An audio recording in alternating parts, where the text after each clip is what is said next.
मुहर्रम का महीना चल रहा है। ये इस्लामी कैलेंडर का पहला महीना है और जो बैटल ऑफ करबला हुई, करबला की लड़ाई की वजह से ये एक मातम के महीना के तौर पे मनाया जाता है।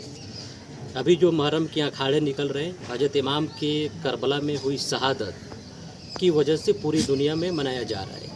हजरत इमाम हुसैन जंग नहीं चाहते थे, लेकिन वो इंसाफ और सच्चाई के लिए उन्होंने लड़ाई की। वो जंग नहीं करके भारत आना चाहते थे, लेकिन उन्हें इसकी आने का मौका नहीं मिला और वो करबला की लड़ाई में शहीद हुए अपने 72 साथियों के साथ। और दूसरी जानिब जो फ़ौज थी तकरीबन 22,000 और कुछ सोर्सेज में मिलते हैं कि इससे ज़्यादा फ़ौजें थी। तो 72 वर्सेज 22,000 की ये लड़ाई थी। भारत के वो मज़दूर जो भले ही कहने को हिंदू धर्म से थे, जहाँ जहाँ गए, मॉरिशस गए, फिजी गए या माली गए, जहाँ भी गए मुहर्रम की इस परंपरा को अपने साथ लेकर गए। हालांकि वे मुसलमान नहीं थे, लेकिन उन्हें अंग्रेज़ जहाँ भी गए उन्हें मजदूर के तौर पर लेकर गए। उन्होंने मुहर्रम को वहाँ मनाया और अखाड़े निकाला करते थे। इसमें धर्म की कोई भेदभाव नहीं थी कि आप बड़े जाति से आते हैं या ऊँचे जाति से आते हैं, या आप हिंदू हैं या मुसलमान हैं या ईसाई हैं या सिख हैं। सभी का इसमें स्वागत था और आज भी स्वागत होता है। हम देख रहे हैं कि हिंदू धर्म के लोग इसमें पहले ज़्यादा पार्टिसिपेशन उनका होता था, ज़्यादा शामिल होते थे, लेकिन अब इसमें कमी आ रही है, लेकिन फिर भी शामिल होते हैं। मेरे गांव में कई गैर मुस्लिम हैं जो दलित धर्म से आते हैं, उन्होंने ताजिया को बाज़ाब्ते तौर पे बनाया है और इस मुहर्रम के आंकड़े में शामिल हुए और चबूतरा और करबला में गए। तो ये परंपरा काफ़ी पुरानी है। इस्लाम धर्म यानी मुसलमान धर्म में एक अल्लाह सबसे बड़ा माना जाता है।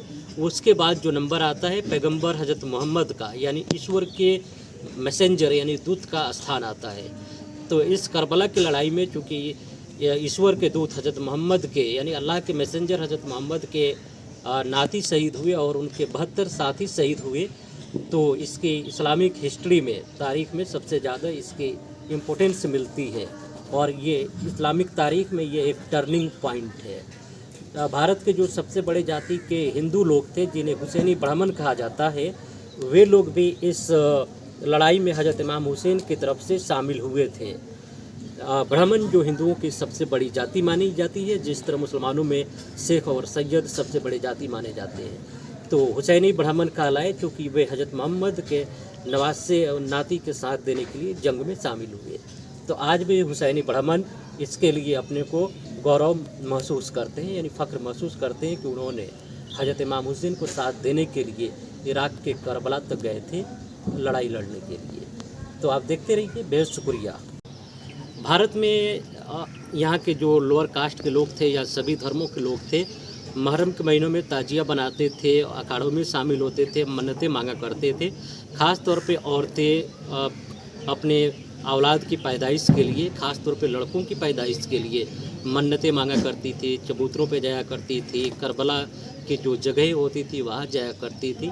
इसमें भले ही कमी आई है, लेकिन अभी भी सारे धर्म के लोग, चाहे वे ब्राह्मण धर्म को मानते हैं जिन्हें मुसलमान लोग हिंदू धर्म कहते हैं, या मुसलमान लोग, सारे लोग जाते हैं और इसमें मन्नतें मांगते हैं ताकि उन्हें औलाद की, ख़ास तौर पे बेटों की पैदाइश हो। करबला की इम्पोर्टेंस इसलिए है कि इसमें अल्लाह के पैगंबर यानी मैसेंजर यानी ईश्वर के जो दूत हजरत मोहम्मद हैं, उनके इसमें नाती शहीद हुए थे लड़ाई में। इसलिए इसकी अहमियत मुसलमानों के यहाँ सबसे ज़्यादा है और ये पूरी दुनिया में ये करबला को एक गम के तौर पे मनाया जाता है और मुहर्रम के महीने को मनाया जाता है।